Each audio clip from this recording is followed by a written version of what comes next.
chapter 77. For the leader, for Yedutun, a psalm of Asaph. I will lift up my voice unto God and cry. I will lift up my voice unto God, that he may give ear unto me. In the day of my trouble I seek the Lord. With my hand uplifted, mine eye streameth in the night without ceasing. My soul refuses to be comforted. When I think thereon, O God, I must moan. When I muse thereon, my spirit faints. Selah.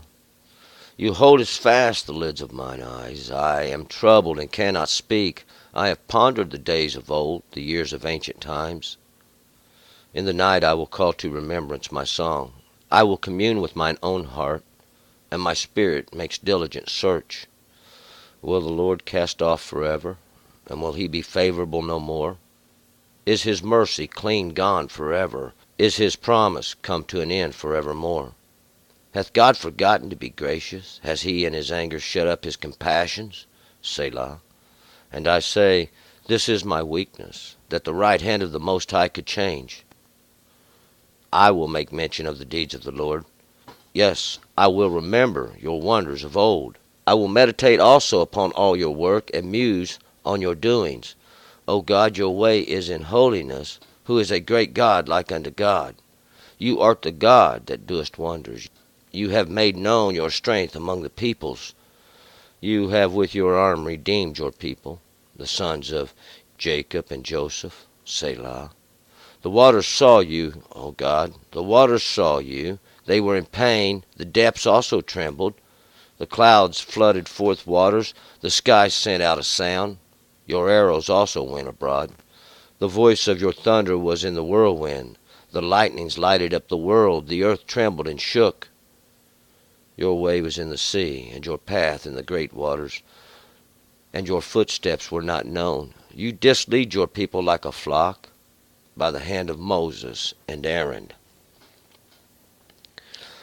All right, let's go back up in verse 1. This here is for the leader as well. It always is. This is for Yedutun, and that is these praisings, the praisings of thanks and giving thanks. These praisings that give thanks. And this here's a psalm or a song of Asaph. Once again, Asaph's the gatherer. And as we go through this right here, we're going to find out, or at least with a little bit of meditation and some concentration, we're going to find out there's a lot of abstract context here. But we're going to pick it up here in verse 2. I will lift up my voice unto God and cry. I will lift up my voice unto God, that he may give ear unto me. And it's going to begin out like a lot of other songs, but lifting up our voice unto God. That's Yedutun, just giving praise and thanks to God.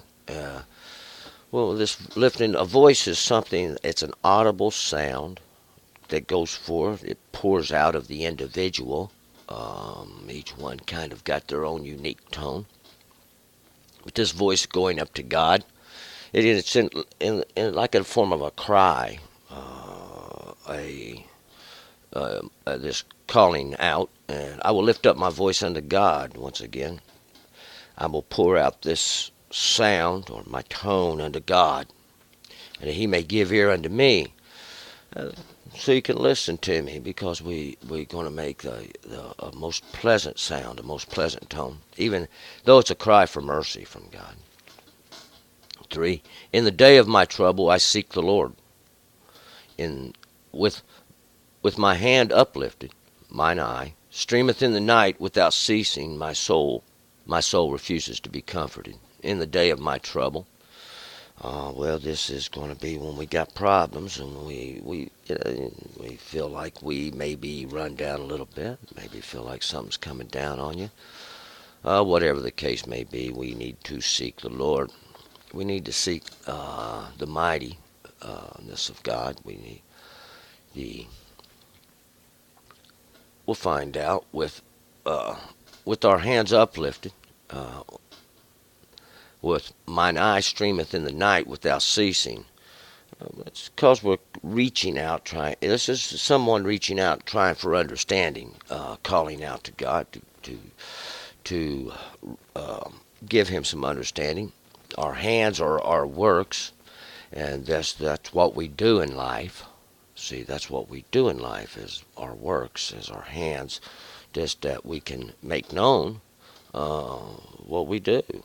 Streams in the and mine eye streams in the night. Our eyes are like our perceptions, our understandings, or the way we see things. Sometimes maybe we're looking at it this way, and we should be looking at it another way. Uh, and I think really that's what we got here. We need to take a little bit of an abstract concept sometimes, and my soul refuses to be comforted. My soul refusing to be comforted is I can't find no pleasure in it. There's no neither for well, I look at it one way. We're getting ready to see, and it appears to be another. For when I think thereon, O God, I must moan. When I muse thereon, my spirit faints. Selah. When I think thereon, so when I sit and meditate about it, I gotta moan because we're gonna find out. It seems like it's never going to change. It's never going to be right. These things that God's trying to make known, trying to make apparent in the earth, it seems like nobody can get a hold of it. And when I muse thereon, my spirit faints. And when I think about it, it's kind of funny, but not really. Selah. You holdest fast the lids of mine eyes. I am troubled and cannot speak. You hold fast the lids of my eyes. And to hold fast means to stand still. Means they ain't going nowhere, these lids of mine eyes, because they're closed. We'll find out God opens the eyes. God opens the ear. See, God gives you your understanding. And I am troubled and cannot speak. Dumbfounded, like more sense of it. Without God's and His understanding, we are kind of sealed up. There's no escape, it seems like sometimes. 6. I have pondered the days of old, the years of ancient times. I've pondered the days of old. These days of old, these little circles that went around back then, these little cycles. You got the dark and then the light, the dark and then the light, and these make up the days as they go by. And this is the judgment and the understanding that comes forth from it. These little bitty, it's your mistakes in life, so to speak. Even these days of old, these understandings of the past. Even these ancient times, the years of the ancient times. And these years, these are even the greater understandings. These are all the cycles of back then. And when I look back and look into the rocks, or take a little time to check out history, we'll find out God's been working for a long time. God's made many, many examples, era after era, in humanity itself. Not just the one nation. He finally chose to try to make an example to everybody. Because nobody's getting it. There ain't nobody getting it. 7. In the night I will call to remembrance my song. I will commune with mine own heart, and my spirit makes diligent search. In the night, during these periods of darkness, that's what we was talking about. In my trouble, I called out unto God. I will call to remembrance my song. I will think about these things, and that's what I sing about. That God give us the law. God give us the Torah. He give us the understanding, some knowledge, some wisdom. It's not a good thing that it be utterly dark. There is a little light. There is some understanding. And that's that which was given to us. I will commune with mine own heart, my inner being. That's that one inside of me, that which is inside of me that is like the strength, and my spirit makes a diligent search. This spirit here is Ruach, and your spirit's who you are. There's different kinds of people in the world, different kinds of spirits. We can say, well, some are mighty men, some are brave, some are strong, some are weak. See, some are timid, some are bound up in jealousy. Some are bound up in angers. These different. It's who you are. What's kind of charging you? 8. Will the Lord cast off forever, and will He be favorable no more? And that's what we're searching for, was these answers. Is God going to cast off forever? Is He done showing favor? Is this the end of it all? Where's God gone? What's the understanding behind it all? 9. In His mercy, is His mercy clean gone forever? Is promise come to an end forevermore? Is His mercy clean gone forever?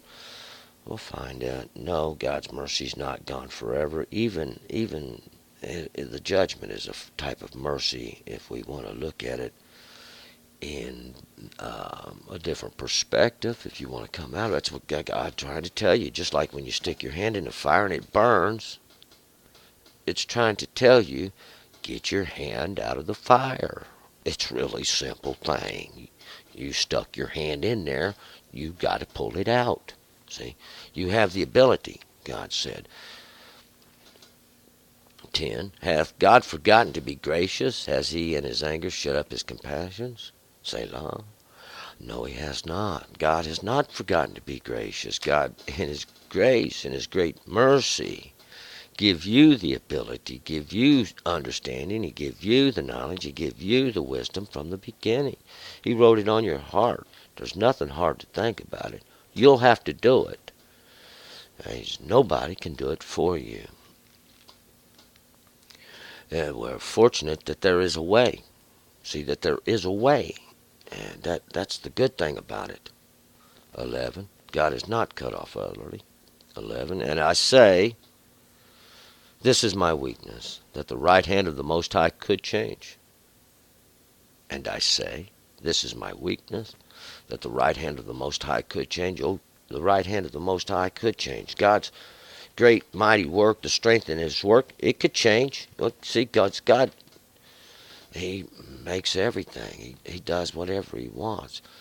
And whether this great work can change from the good to the bad, or from the bad to the good, God has ability. God is magnificent, and He is the mighty, He is the Most High. He's over everything. He rules. If you stay in the understanding, God doesn't change. He's the same. He's constant. He's forever. If you go outside, well, you're subject to the adversity of life, and it's a constantly changing thing. See, it's a constantly changing thing. We're subject to these things regardless, but by having some form of steadiness, some stream flowing in to follow, it takes a lot of the chaos out of it all. 12. I will make mention of the deeds of the Lord. Yes, I will remember your wonders of old. I will make mention of the deeds of the Lord. I'm going to make mention of what God done in the past even. His judgments, His compassion, His mercy. When you sin, you go into captivity, so to speak. You get locked up like in a little prison house there.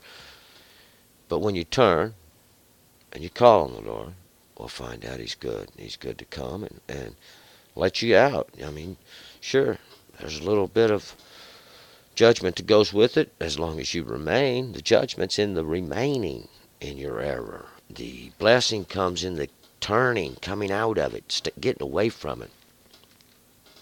13. I will meditate also upon all your work and muse on your doings. I will also meditate, contemplate, ponder, think about all the things that God does, His great work, how He has shown Himself. See, and because this abstract thought, we think God's something that can only be thought of. There's a lot of things that are just thought that we can have evidence in, and then there's other things, they become solidified, they become solid, and then we got an actual piece of matter, a hunk of evidence we can pick up and say, there it is. But there's other things that ain't just so simple, like the great works of God. the way God works and all the things that he does, all these things that he has made an example of, and this comparison to a storm even that we are going to get. But I muse on these doings. I find comfort in these things as well, because we'll find God had done this for a reason. He's trying to show somebody. 14. O God, your way is in holiness. Who is a great God like unto God? Elohim. Elohim, that's who we're talking about. The might of the mighty ones, all the strength, all the power, all that there is. See, this is just one aspect of God. This is not, cannot contain God. But who is a great God like unto God? There is no other God. So that's got a little G there, and it because it's not a God. Well, these other not a gods, when you compare them to the God Almighty, well, they're just sticks and stones, and they can't do nothing. See, we'll find they can't do nothing. All their power come from God in the beginning, and God created all those not a gods that all the nations fall down to. He give that to them. But to you, he said, you don't do that. 15. You art the God that does wonders. You have made known your strength among the peoples. You art the God that does wonders. And how do you close one's eye and open another's? How do they see these sticks and stones and these rocks and these images that men make, these statues, these pillars, whatever, they stand up there and say, hey, here's something, fall down to it. We find out through time there's been a pantheon of these visible gods.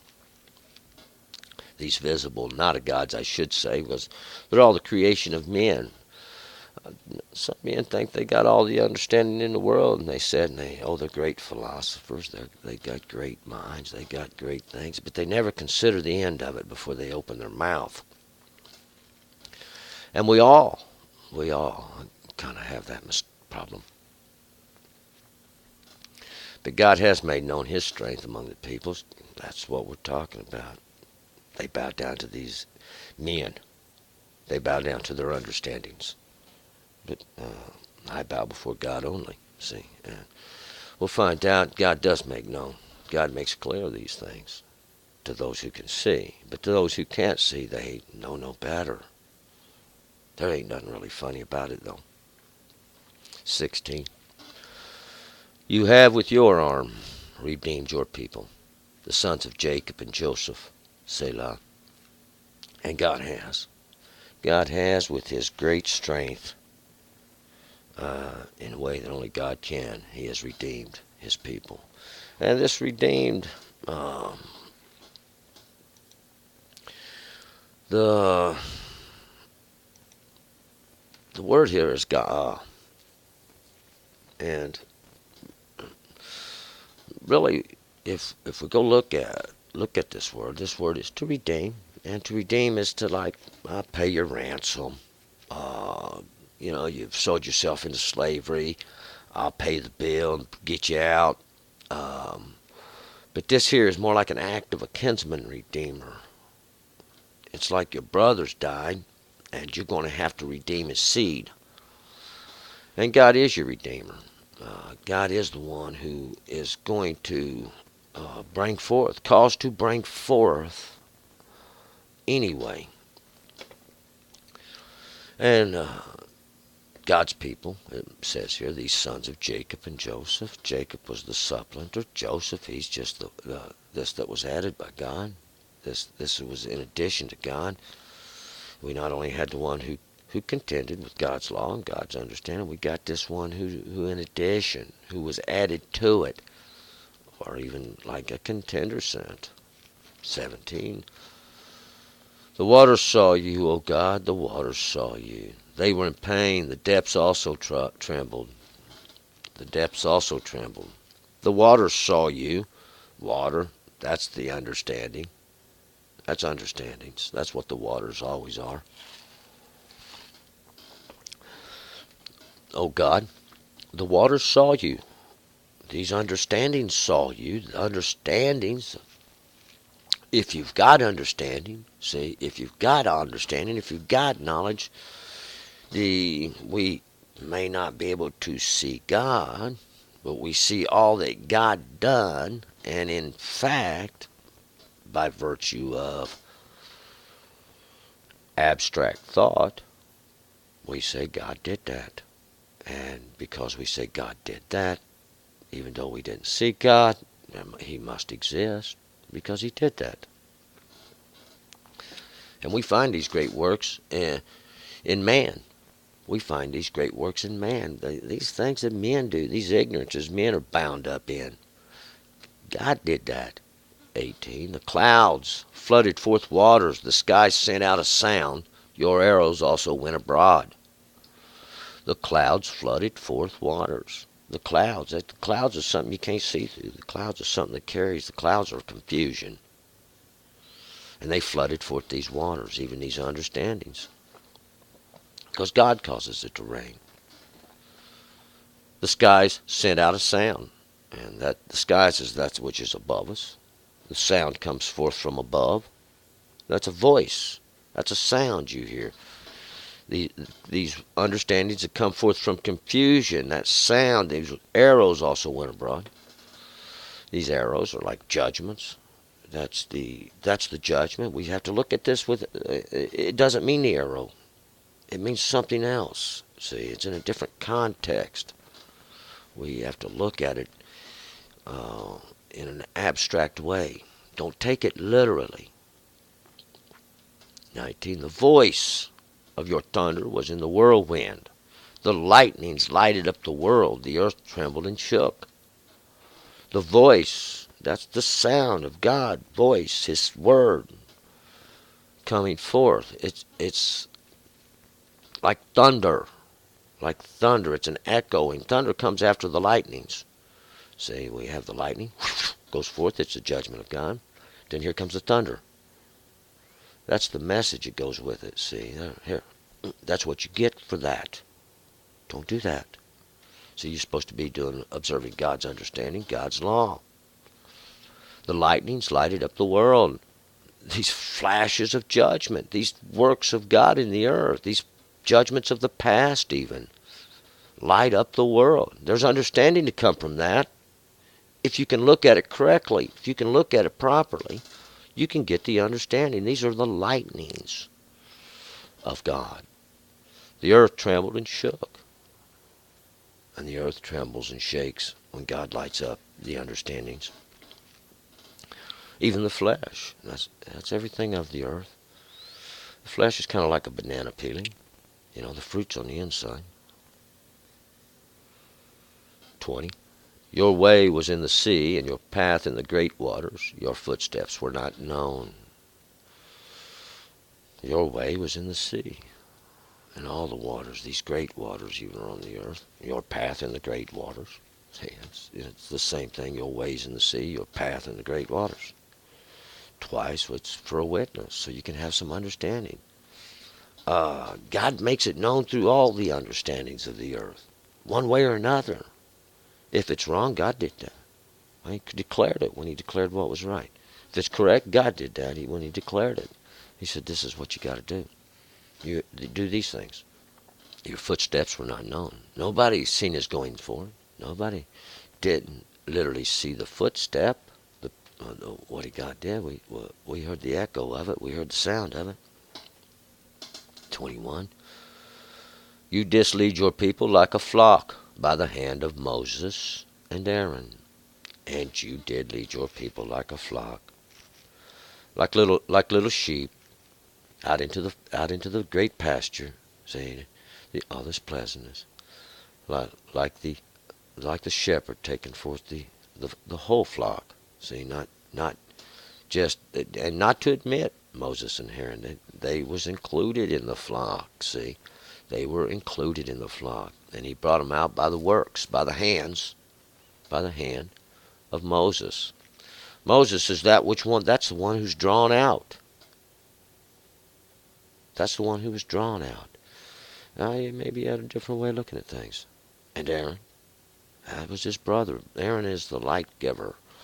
The light giver. This one who gives off light.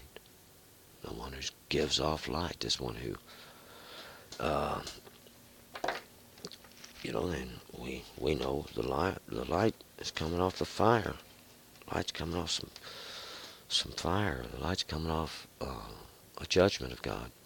See, and there's understanding there. There's knowledge there. There's wisdom there.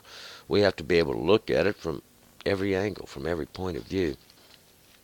Don't run just straight in. You got to walk around it. You got to walk around the great city and take a good look at it. See, it's not impenetrable.